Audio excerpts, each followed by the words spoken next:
Right. Hey guys, welcome to Let's Talk Tuesday. Today I have Becky Allen. She was our J-term speaker for this past confirmation J-term, and she talked about perspective and brought some authenticity and honesty to our Wednesday night gathering for J-term, and I wanted to invite her to have a little conversation about that and to encourage us for this segment of Let's Talk Tuesday. Becky, thanks for joining us on Zoom and trying this out. Absolutely. Thanks for having me, Jay. Yeah, no problem.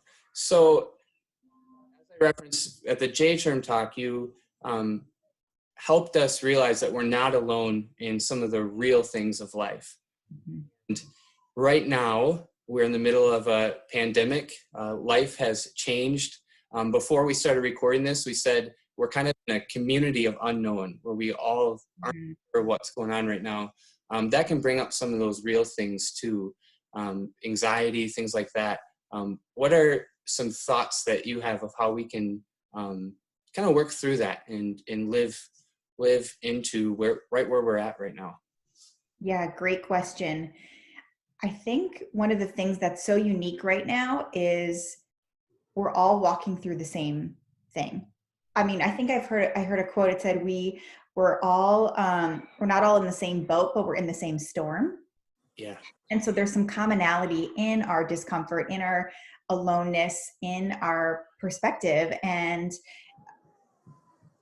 being able to be vulnerable and to open up about what your version of this storm looks like for you, and knowing that your friends and your peers and your neighbors and classmates are all going through something very similar with a different perspective. And it's so important when we have these things that feel heavy that we take them and we put them into the light, because when they're in the darkness, they can fester and they can grow and they can become things that just aren't true, and we can start to believe those things that we tell ourselves.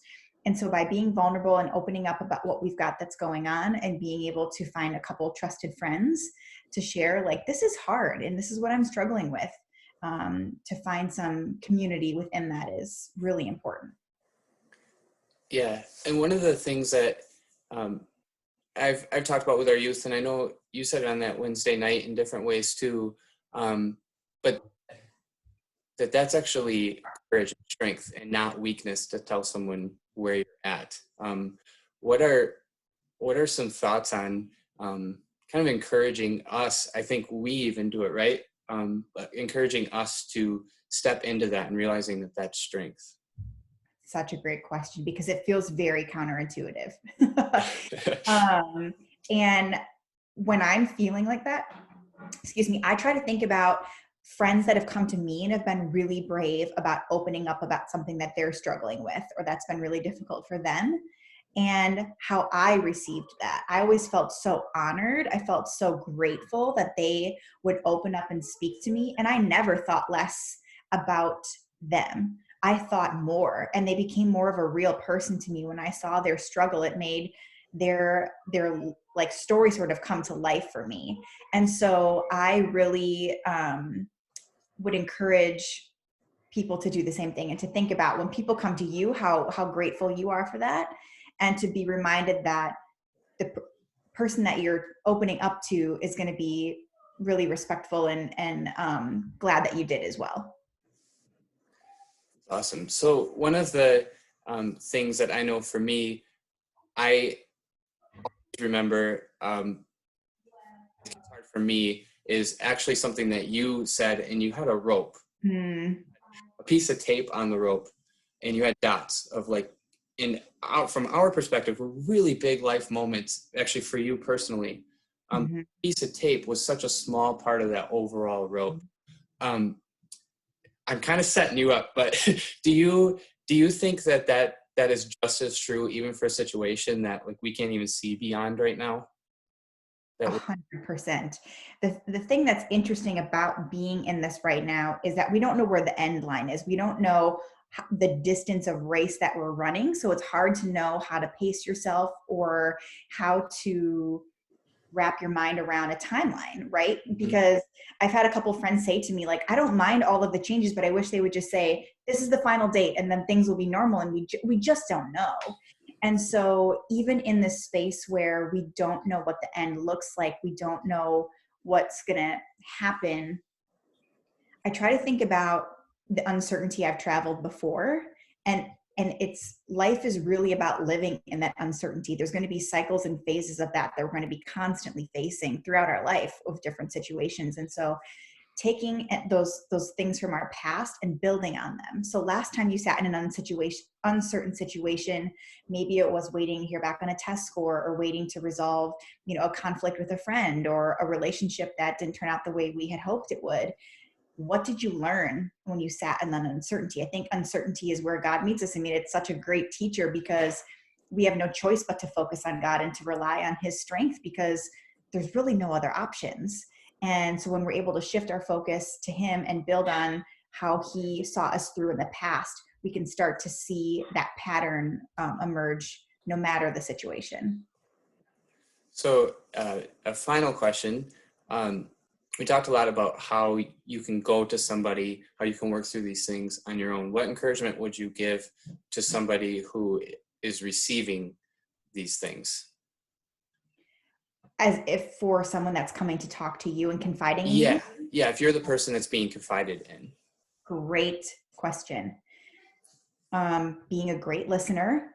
I think when people come forward with things that are so personal to them, they want someone to hold the space for them, and not necessarily even looking for a solution. They don't need an answer to what they're coming forward with, but they want someone to see them.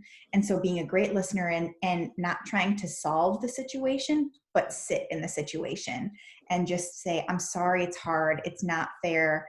I wish it didn't feel like this, but I want you to know you're doing a great job. And just encouraging them in that moment. I think we've all had times when we've brought something to somebody and immediately they try to fix it and repair it. And although that's the best intentions, it can really feel like someone didn't really listen to you. And you might not even be in a space where you can hear a solution for that. So if someone's coming to you, be sure to sit in it, to listen, and to just hold the space and be really encouraging. And even ask them, like, do you want me to just listen, or are you looking for solutions? And asking them what they're looking for too, as well, to have the most clarity out of your conversation. Yeah, thank you. Thank you for your time today, for letting me put you on the spot with these questions. Is there any little piece of encouragement or something that we could hang on to that you would want to offer?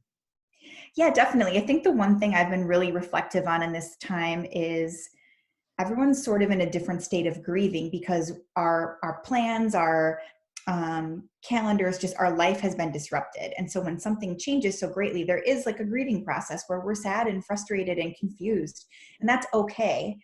But the thing that's really unique about the situation, for the most part, the things we lost will return.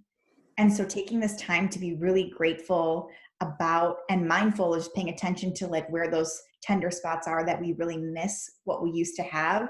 And so when they come back full circle, we can really, really appreciate them. Those friendships, being together in person to be able to communicate and lean on each other, and all those different types of experiences. So just take the time to sit with it now and be grateful for once it returns. Awesome. Well, thank you. Thanks for your time For and having me. encouraging us today. I know it's always nice to hear about perspective from somebody else's perspective. Absolutely. Thank you. Thanks, Jay.